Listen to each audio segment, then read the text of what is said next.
Jorge Flores Valdés nació en México, Distrito Federal, en 1941. Estudió la carrera de física en la Facultad de Ciencias de la UNAM, en donde se doctoró en 1965. De 1965 a 1967 llevó a cabo un postdoctorado en la Universidad de Princeton. Se incorporó al instituto como investigador titular C de tiempo completo.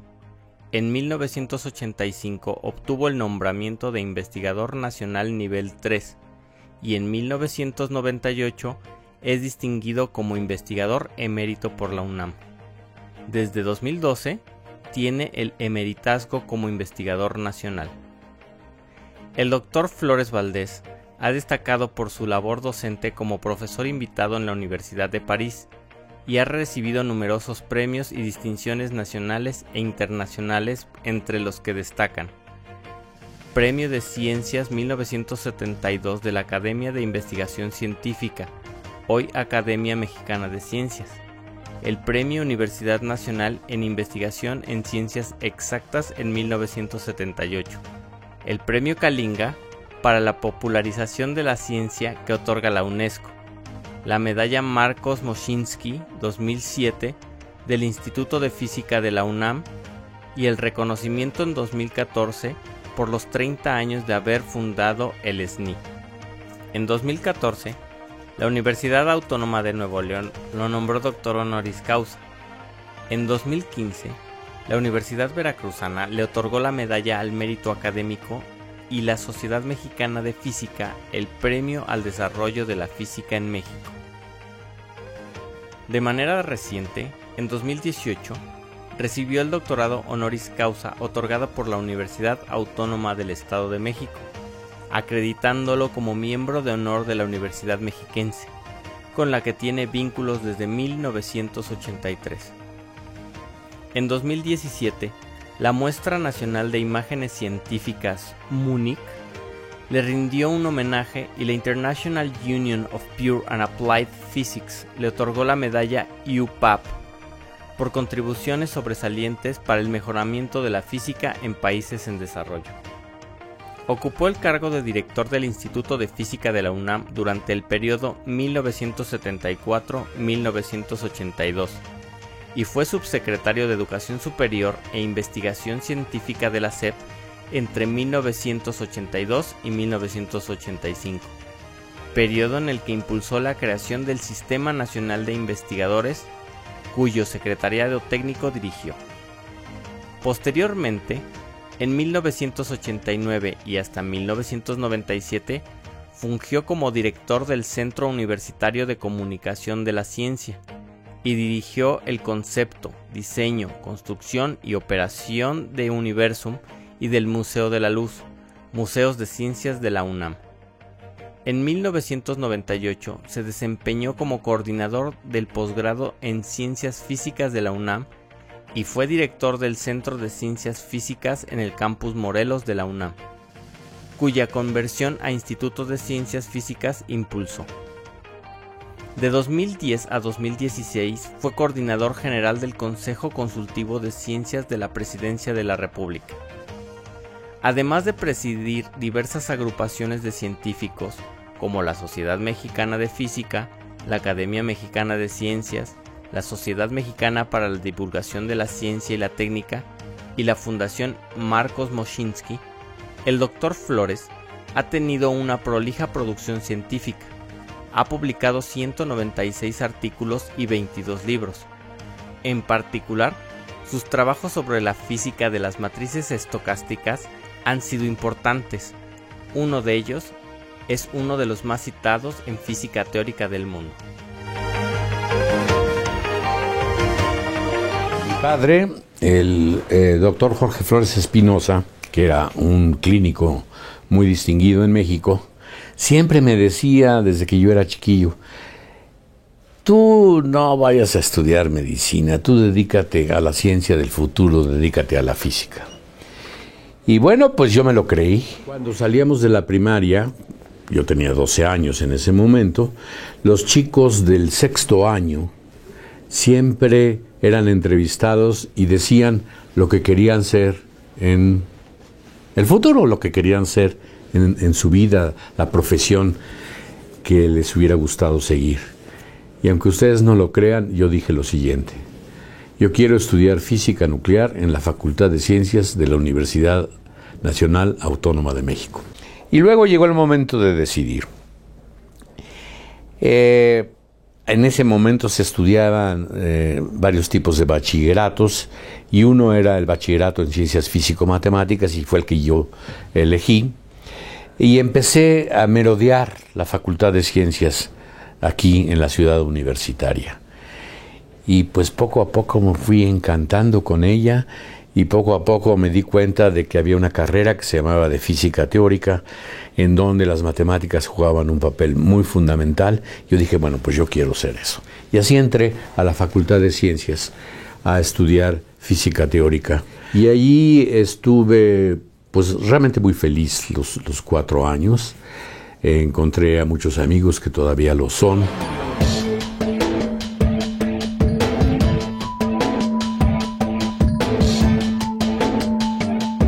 Es un gusto participar en este video, que es un pequeño homenaje a Jorge Flores por la distinción que le han dado. Y básicamente yo no soy físico, como mucha gente sabe, pero tuvimos una relación muy cercana desde que estudiamos juntos en la Facultad de Ciencias. Somos la misma generación. Y bueno, él tenía una de nuestras compañeras de biología como novia, Jacqueline, una persona espléndida. Y después de acabar la carrera seguimos con mucha relación.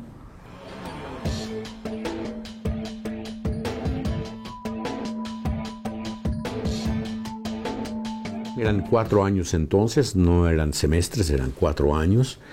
Y uno pues tenía que escoger un tema de tesis profesional. Y llegó diciembre ya del 1961, el último año de la carrera, y todavía no había encontrado ni definido mi tema de tesis. Pero en esas, uno de mis maestros nos dijo: es que Moschinsky anda buscando a dos ayudantes. Vayan Melo, que es Pierre Melo, era compañero mío, y usted a verlo. Y allá fuimos a ver al maestro Marcos Moschinsky. Él era el investigador más distinguido en física en México. Llegamos ahí en la piso 10 de la Torre de Ciencias. Pues los saludamos muertos de miedo, la verdad. Dijo: hermano, pasen. Y salimos de esa entrevista siendo contratados como investigadores auxiliares del Instituto de Física de la UNAM. Empezó una carrera fantástica, porque Pierre y yo trabajamos con Moschinsky, pero él nos dedicaba mucho tiempo y nos guiaba, y luego nos dio temas de tesis, una para Pierre, otra para mí, las hicimos juntos. Y pues una de esas es el primer trabajo de investigación que yo tengo. Fue publicado en una revista que se llama Nuclear Physics, y que era del primerísimo nivel en aquel momento. Y fue muy satisfactorio el poder publicar la tesis profesional como un artículo de investigación de primera línea, el cual tuvo muchas referencias y el cual tuvo muchas repercusiones. Continuamos trabajando los dos, Melo y yo, con Marcos Moschinsky, hasta obtener el doctorado, lo cual obtuve en 1965. Marcos nos consiguió, tanto a Pierre como a mí, una estancia postdoctoral en Princeton. Ahora, Princeton es un pueblito chiquito que está en el estado de Nueva Jersey, no muy lejos de Nueva York, pero es uno de los 10 principales centros de física del mundo. Y en particular en ese momento, en la física nuclear teórica, que era lo que nosotros hacíamos, pues era el principal punto, era el número 1. Entonces allá fuimos como investigadores asociados. Te decían, por ejemplo, que si uno en la universidad se sentaba en un pasillo del departamento de física de la Universidad de Princeton y se quedaba ahí 1 o 2 horas, por ahí pasaba enfrente de él un premio Nobel en física. Bueno, estuvimos ahí 2 años, me refiero, siempre estuvimos en plural porque la carrera de Pierre Melo y la mía fueron siempre paralelas, y regresamos a México al Instituto de Física. El Instituto de Física nos había mantenido la plaza, nos había dado licencia sin goce de sueldo, y pues en el momento del regreso se nos presenta la disyuntiva. ¿Qué hacemos? ¿Le regresamos con Moschinsky y le decimos, maestro, aquí estamos? ¿O bien tratamos de ser independientes y desarrollar nuestras propias ideas? Y afortunadamente tomamos esta segunda opción, porque fue la que nos hizo realmente crecer. Decidimos trabajar juntos. Yo en algún momento fui a una escuela de investigación en Trieste, en el Centro Internacional de Física Teórica, y ahí conocí a un profesor de la Universidad de París, el cual, después de que regresé a México, en Trieste estuve 3 meses, regresé a México, él era profesor de la Universidad de París, me invitó a estar 1 año en Orsay, en la Universidad de París, cerca de la gran capital francesa. Allí encontré a un físico catalán, que luego se volvió muy famoso, Oriol Bohigas, es su nombre, ya murió desgraciadamente, e hicimos un trabajo que a la postre resultó muy, muy importante. Era una modificación de cómo entender las propiedades estadísticas de sistemas muy chiquititos. Y eso tuvo una repercusión muy, muy grande. Cuando regresé a México, junto con Brody, con Melo, Tomás Brody fue un gran investigador aquí en el Instituto de Física, que también desgraciadamente ya murió. Nos dedicamos durante muchos años a escribir un artículo sobre estas propiedades estadísticas de los núcleos. Y déjenme decirles, para terminar, un dato. Este es el artículo hecho en México que tiene más citas en la literatura internacional en cualquier rama de la ciencia. Cuando se fundó la UAM en 1974, se designó al doctor Alonso Fernández González, quien era el director del Instituto de Física, como rector de la unidad Iztapalapa de la UAM. Y entonces Alonso se fue, dejó la dirección del Instituto de Física y se fue como rector de la unidad Iztapalapa. Y entonces me eligieron a mí como director del Instituto de Física, que era pues uno de los más grandes de la UNAM, uno de los de más tradición. Pues yo entré de director del Instituto de Física muy jovencillo. Me tocaron varias cosas interesantes. Una fue, por ejemplo, el cambio a las nuevas instalaciones en la Ciudad de la Investigación, en Ciudad Universitaria, que impulsó el doctor Guillermo Soberón. Y la otra, que fue todavía más importante, fue realmente internacionalizar al Instituto de Física, porque hasta ese momento las relaciones internacionales casi se concentraban en Marcos Moschinsky. Una de las cosas que yo tenía claro era que la física es internacional, que la física no tiene fronteras, y que entonces había que realmente poner al instituto nuestro en el plano internacional. Y lo logramos. Y hubo un momento que recibimos 60 o más investigadores del extranjero, muchos de ellos premios Nobel y gente muy, muy distinguida. La otra cosa fue realmente definir que no se podía contratar a nadie en este instituto como investigador si no tuviera el doctorado. Y eso fue un cambio radical en México. Primero en el instituto, después en la universidad y luego en México, donde pues ya es una costumbre. Incluso ahora aquí en este instituto pues es hasta más complicado. Requiere no solo el doctorado, requiere que hayan sido sujetos o trabajado 2 años en un postdoctorado. Entonces se ha realmente levantado el nivel.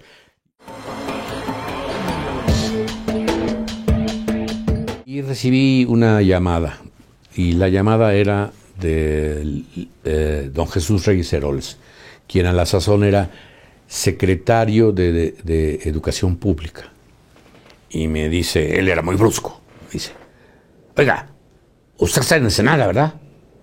Le digo, sí, licenciado, estoy en Ensenada. Pues venga a verme mañana. Total que llego con el licenciado Reyes Heroles a un despacho que es muy, muy impresionante, es largo, y tiene una mesa fantástica, que era la mesa de Vasconcelos, y con la estatua famosa aquella. Y me dice, bueno, ¿quiere colaborar conmigo? Le digo, bueno, sí, pero ¿en qué? Dice, atrás de él había un cuadro en donde estaba todo el organigrama de la SEP. Y yo no sé si ustedes han visto alguna vez el organigrama de la SEP, pero tiene como 200 cuadritos. Sí, es enorme. Y claro, él no se lo sabía, ¿no? Porque todavía no se la conocía bien. Y entonces se paró de su asiento en el escritorio aquel famoso de Vasconcelos, se levanta y dice, de esto. Y pues yo estaba tan grande el cuadro con tantos cuadritos que yo no alcanzaba a ver de qué. Y le digo, a ver, ¿de qué? Dice, de esto. Entonces me tuve que parar y ver, y era de subsecretario de Educación Superior e Investigación Científica. Le digo, pues bueno, sí. Me dice, bueno, deme su currículum, porque a la 1 tengo que ver al licenciado de la Madrid. Digo, no, pues yo no traje mi currículum. ¿Cómo que no lo trajo? No, pues usted no me dijo que lo trajera, pues yo no lo traje, yo no sabía que venía. Aproveché para hablar con mi mujer y decirle, pues fíjate que me ofreció ser subsecretario y le dije que sí. ¡Idiota! Eso fue lo que se le ocurrió decir, porque era un poco cierto. Era la época en que los sindicatos universitarios estaban muy aleverstados, ¿sí? Había que tratar con los rectores, a los cuales les mandaban recortar los presupuestos.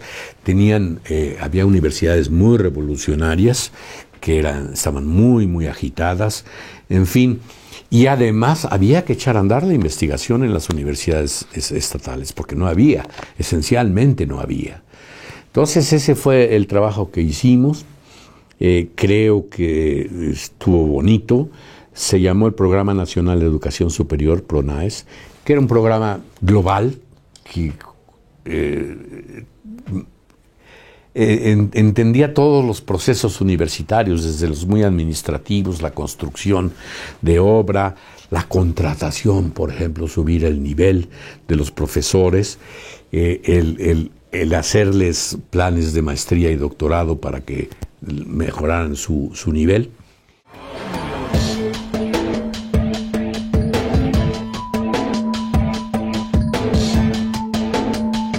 Y en realidad, cuando más contacto tuvimos en esto fue cuando él estaba como subsecretario de investigación, de Educación Superior e Investigación, la SEP. Y yo estaba en la vicepresidencia de la Academia de Ciencias, y él tenía, antes de que lo nombraran subsecretario, un proyecto muy lindo de difusión de la ciencia. Yo estaba haciendo mucho de esto, lo conocía porque yo había hecho muchas cosas similares con la Sociedad Botánica de México, había sido presidente de la sociedad en la Casa del Lago, de la UNAM, para el público cautivo que iba los domingos a Chapultepec, y siempre se llenaba de gente, era realmente fantástico. Entonces, un poco comentando esto, se pensó en hacer una serie similar de conferencias sobre ciencia más amplia, no nada más botánica. Y él empezó a echar a andar la idea. Yo le dije, bueno, todo lo que yo pueda ayudar, lo haré con todo gusto.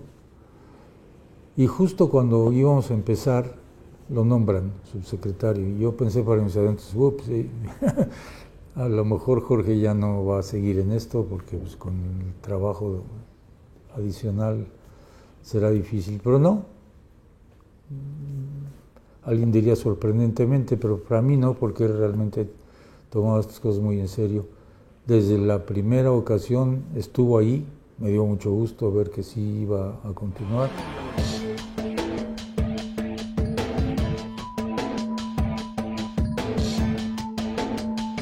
Y finalmente inventamos el Sistema Nacional de Investigadores, lo que ahora se llama el SNI, que era el darle apoyo a los investigadores, porque en ese momento había una inflación enorme en México. Por ejemplo, 150% de inflación al año, lo cual era espantoso, y pues los sueldos no iban al mismo ritmo, entonces la gente estaba realmente con problemas económicos para sobrevivir, no para poder comprar un coche. Entonces por eso inventamos el SNI, y con eso salvamos a la ciencia mexicana de que se fueran todos, porque ya no podían, tenían que irse al comercio o a buscar otras actividades, porque la universidad y los centros de investigación pues no le pagaban lo suficiente, le pagaban algo que prácticamente desaparecía con la inflación.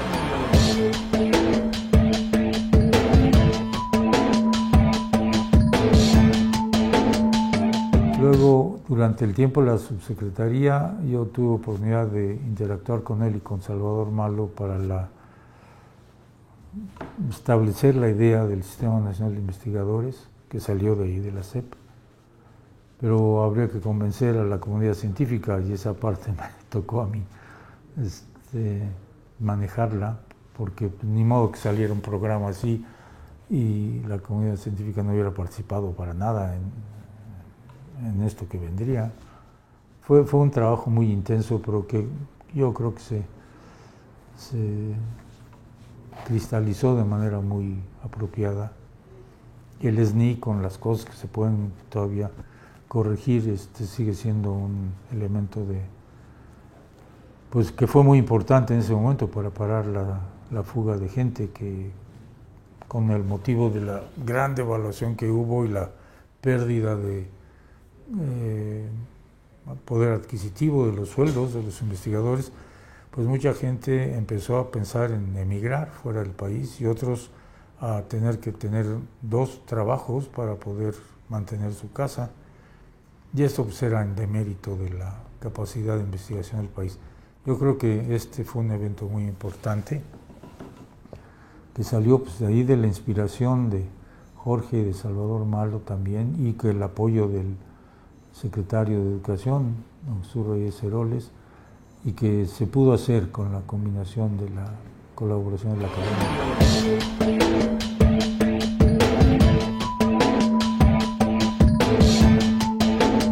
El SNI fue una obra, creo que muy importante, todavía está. Y entonces murió Reyes Heroles. Entonces yo regresé al Instituto de Física. Afortunadamente, yo tenía una oficina muy cerca de aquí, enfrente de un centro comercial que se llamaba el Relox, muy cerca de Copilco e Insurgentes. Y los políticos trabajan muy tarde. Empiezan muy tarde, a las 10, a las 11. Pero yo estaba acostumbrado a llevar a mis hijos a la escuela tempranito, y entonces de 8 a 10 me venía aquí a esta oficina donde estamos ahorita a trabajar con mis alumnos de doctorado. Entonces yo no dejé, mientras fui subsecretario, que fueron un poco más de 2 años, nunca dejé de hacer física.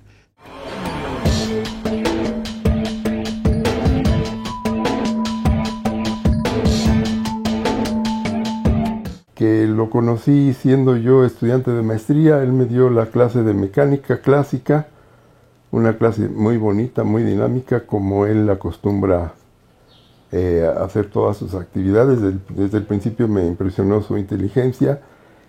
Y bueno, fuera de las clases, en realidad empecé a percibir una serie de cosas que me serían como un modelo a seguir a lo largo de toda mi carrera. Me impresionó su impulso para hacer las cosas. Yo me atrevería a decir una palabra que es algo así como una locomotora. Cuando empieza a trabajar y a jalar a mucha gente, porque siempre es generador de ideas y contagia a mucha gente para que lo siga en sus ideas. Y las persigue y jala y es imparable, ¿no? Entonces, en este sentido, las experiencias que tuve yo como alumno directamente de él y las experiencias que tuve como estudiante de tesis, él fue mi director de tesis de doctorado, fueron trascendidas por otro tipo de experiencias que tuve oportunidad de convivir con él y que fueron, pues, ejemplo para que yo tratara de emular muchas de sus actividades. Entonces, sí, efectivamente, como profesor me enseñó muchas cosas, pero más en la vida profesional y más ya como una persona que me incorporó dentro de su círculo de amigos y de su grupo de investigación.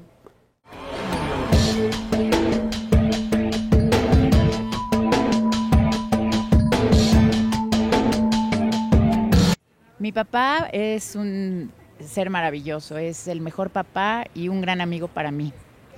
Me acuerdo cuando era yo chiquita que los domingos antes de desayunar siempre hacíamos un poco de álgebra sumando peras y manzanas y pues nunca faltaba la matemática dominical en mi vida. Ya después desayunábamos y nos íbamos a hacer el jardín o lo que fuera, siempre juntos. Bueno, mi papá siempre estuvo presente, siempre, todos los días iba a comer. De hecho, cuando entró a la política, era una de las condiciones que mi mamá le puso, era que tenía que ir a comer. Regresaba a una buena hora, entonces lo veíamos en la noche, nos dedicaba todo el sábado y luego el domingo era más de familia ampliada. Entonces, pues, ¿qué puedo decir? Que no era un papá ni distraído, ni ausente, ni no presente, siempre estuvo ahí con nosotros. Tanto en la casa como los fines de semana y obviamente las vacaciones. En mi caso, pues yo qué puedo decir, yo estudié matemáticas y luego tengo un doctorado también en ciencias, entonces pues total.